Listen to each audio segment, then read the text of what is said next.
So for years and several vehicles, we have used this very antiquated old school ratchet shifter. Well, we're going to go ahead and swap this thing out for a PPP Precision Performance Products Quick Shift II air shifter. Once we go ahead and get this thing out, we'll set them up next to each other and kind of do a quick comparison run, but it's very obvious the difference. As you can see, we've gone ahead and gotten our shifter mount loosened from our floor and our shifter moved to the side. So we're going to hop under the car and go ahead and get our cable disconnected, shifter pulled out, and start on the reinstallation. So as you can see on our transmission, we've gone ahead and swapped out our pan side cable bracket and our kickdown bracket for the Quick Shift II brackets. We went ahead and got our cable loose. So time to go ahead and pull it up through the floor. Now as you can see, these two shifters are completely different. Namely, the first thing you're going to notice is, one, the general design, and two, the cable is front exit on this one, rear exit on this one. We have a reverse manual valve body transmission. So on this particular shifter, you actually shift forward. Park is in the back. On this shifter, park is in the front, and you pull back to shift. Here's our neutral safety switch. Our neutral safety switch is internal here. This one has an air-actuated solenoid, as opposed to this one, which requires manual shifting. Obviously, there's a difference in bracket between our handmade bracket and our very nice stamped steel dimple dyed brackets from PPP. This one, the lockouts are actually taken apart, so you just manually shift through the gears and it stays in place. This one moves throughout the gates and it has individual lockouts per gear. So at this point, let's go ahead and set this one aside, grab our PPP, and go ahead and start installing it. Now after a quick mock-up, we've seen a couple of things. One, our access port is going to have to be remade as the air solenoid hits the trans, so that's no good. And two, we can see our base is a little too wide, and yeah, we can reach it to get to third, but I'd rather have it back here where the arm can retain a 90 degree approximately, and we're not reaching out for the shifter. So we're going to go ahead and pull it out, bend our brackets so it narrows the width a little bit, and then flip them 180 so it'll actually pull the shifter back about 1.5 inches, which should put us right here in third gear and give us about what we need. Having seen that here's our park, that puts us about where we need it to be. So we're going to go ahead and get everything moved around and start getting everything mounted up. It is also worth mentioning that this is entirely a self-induced problem.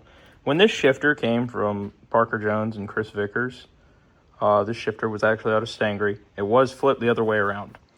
And being a smooth brain, I flipped it back. So, time to undo that. One thing you will notice the longer you stick around and kind of follow our page, I'm pretty detail oriented. So, do I need to use hand tools? No, but I don't want to scratch everything. Everything's nice and coated. It's all going to get cleaned one last time.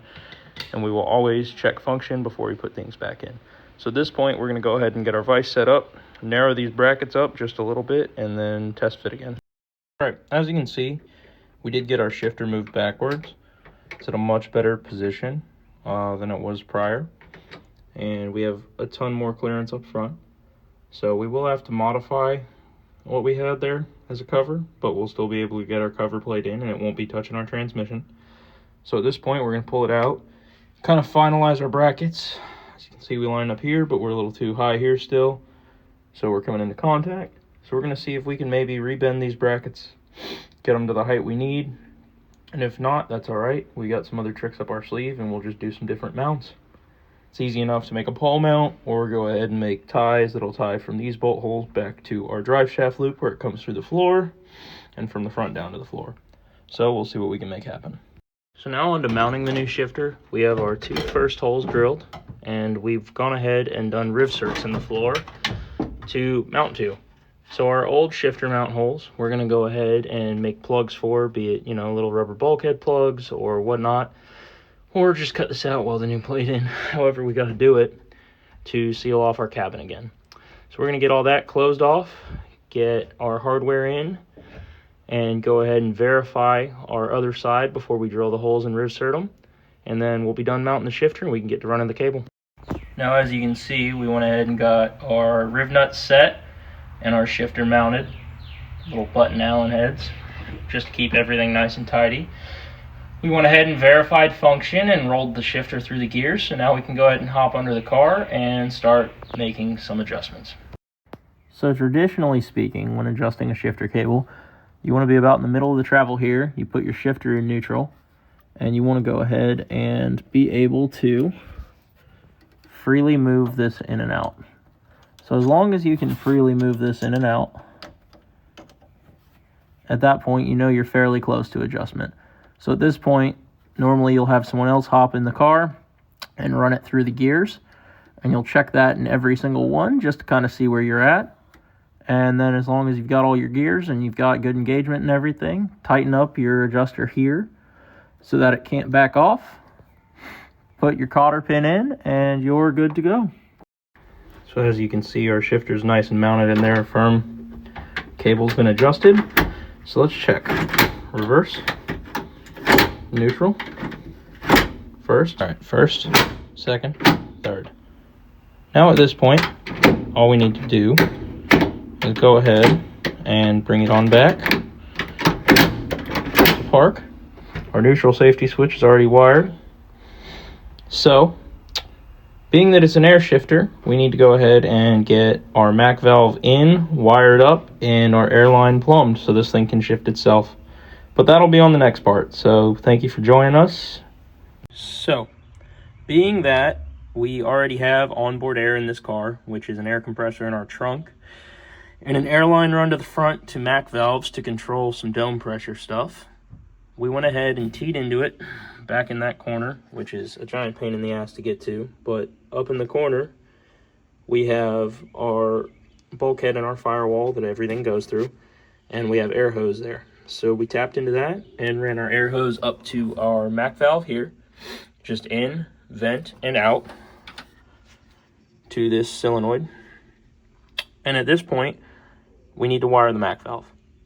The MAC valve sees keyed on plus 12 volt power constant, and then it sees a pin to the holley that is PWM minus triggered. So we've already got our wire ran, terminated, and all we have to do is unplug our plug from our ECU and go ahead and pop this pin in and then hop in the ECU and program it. Now we've gone ahead and connected our MAC valve to keyed on 12 volt power and went ahead and pinned it to B13, which is a PWM trigger. So we're gonna go ahead and grab our ECU, or grab our laptop rather, and start playing with the tune some. So at this point, we've gone ahead and programmed our shifter to B13 PWM output. So let's go ahead and give it a shot.